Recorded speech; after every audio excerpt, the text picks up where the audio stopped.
Done, perfect, or somewhere in between. Lessons on creativity, humility, and connection. Hi, I'm Spike. Introduction. Starting the journey. I recently re-listened to an episode of the Photowalk Podcast, hosted by Neale James, and featuring photographer and philosopher Sean Tucker. Their conversation was ostensibly about imposter syndrome, a phrase Sean downplays as more of a shared human experience than a medical diagnosis. Yet, as the episode unfolded, it became clear their dialogue delved into deeper themes of creativity, compassion, humility, and connection. These ideas sparked reflections, not only on Sean's words, but also on insights from creators like Ali Gallop and Jeffery Saddoris, as well as my own experiences as an academic and lifelong learner. In this episode today, I want to seek to synthesize their perspectives and explore what these lessons mean for creatives today. Part 1. The imposter within. Sean's take on imposter syndrome is refreshingly straightforward.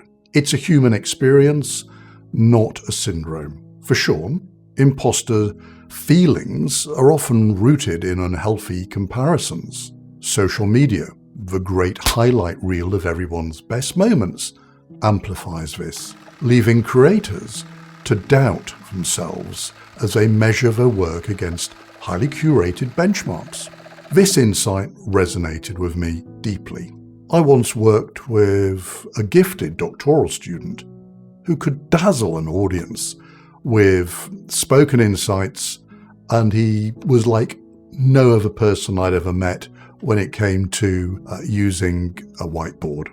But he became paralyzed when it came to sharing written details with his supervisors. He feared imperfection so much that it led to complete inaction.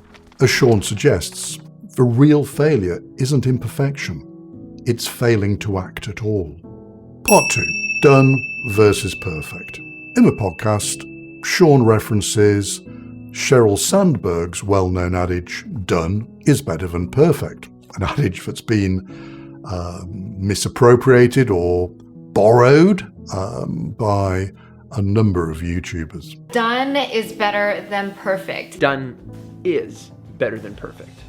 While this mantra might sound counterintuitive to the meticulous nature of academic or fine art processes, Sean's point is about overcoming the paralysis of perfectionism. He argues that creatives often delay sharing their work for fear it isn't good enough, missing opportunities for growth and connection. Ali Gallop's recent Q&A video offers an interesting parallel. While Ali claims not to script his videos per se, he does admit to months of internal preparation, talking to himself in the shower, as he said.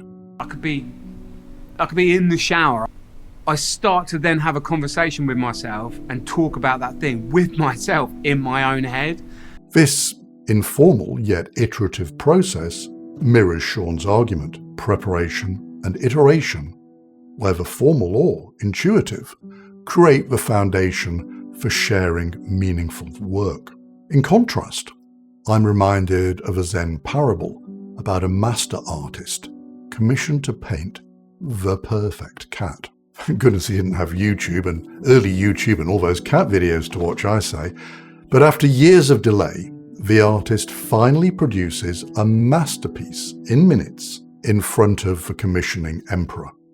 The emperor was outraged at the artist for keeping him waiting years and then just doing it in front of him. But the artist then opened a huge cupboard, revealing thousands of failed attempts stored away in its studio. Like the artist, we iterate privately, knowing that true mastery requires countless unseen trials. But social media flips this model. Platforms demand constant content, stuff, as Sean bluntly puts it, to fuel algorithms. While this fosters visibility, it does risk sacrificing depth and quality. The challenge for creators is to balance the immediacy of sharing with integrity, of meaningful work. Part 3. The Honest Mirror. A theme woven throughout the Photowalk podcast is the importance of trusted feedback, what Sean calls the honest mirror. Creators, he argues, need reflective voices that understand their craft and care about their growth. Social media metrics, likes, comments, views, often distort this process, rewarding popularity over substance. In academia, the role of the honest mirror falls to your supervisors and your mentors. As an academic, I've seen how effective guidance transforms raw ideas into polished contributions to knowledge. Yet even here there's a danger. Mirrors that lack understanding or care can reflect back a distorted or discouraging images, leaving, in that case, high-degree research students, or in Sean's example, creators more uncertain than they were before. Part 4. Confidence, humility, and the arc of experience. The Photowalk podcast touches on how confidence evolves with age and experience. Sean describes the overconfidence of youth, often mistaken for mastery, as a reflection of inexperience. Platforms like YouTube, Instagram, TikTok amplify this dynamic, rewarding boldness over depth. Yet, as Sean notes, maturity brings a humbling awareness of what one doesn't know. This resonated with me. At 65, I have a far greater grasp of what I don't know than I did at 25. Yet I also carry with me decades of experience, indeed mastery, in fields like customary property rights and photography. Now, the humility of realizing what it is you don't know, the willingness to acknowledge both strengths and gaps, is what allows for true connection and growth. Part 5. Technology as a catalyst.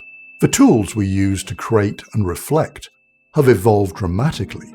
In Jeffery Saddoris' recent essay, he highlights how AI can generate compelling narratives, amplifying the speed and accessibility of creative processes. Similarly, tools like transcription software have allowed me to revisit and interrogate conversations like the podcast that I'm talking about here with unprecedented speed and efficiency. But technology, as Sean and Neale note, is a double-edged sword. While it enables iteration and sharing at incredible speeds, it also accelerates the spread of superficial content. The challenge lies in using these tools intentionally, amplifying depth rather than diluting it. Part 6. Failure, iteration, and meaningful work. Sean Tucker argues that failure is integral to growth. The true failure, he says, is failing to act.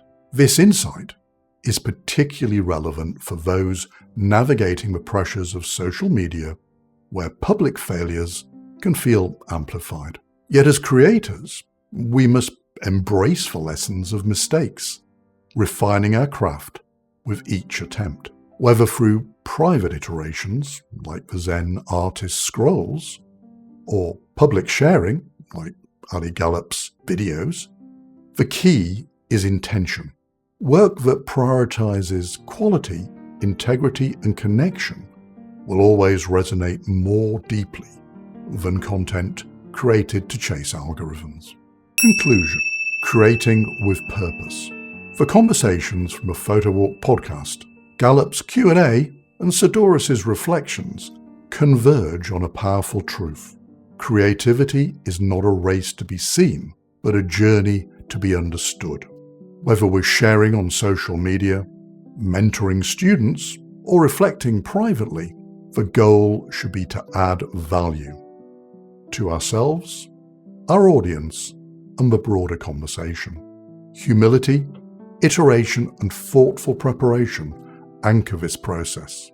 While technology accelerates the journey, it's our responsibility as creators to steer it with integrity.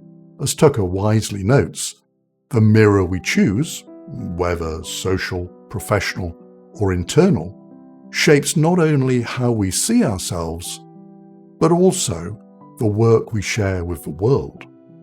This synthesis is not just a reflection for the Photowalk audience, but really a broader call for all creators.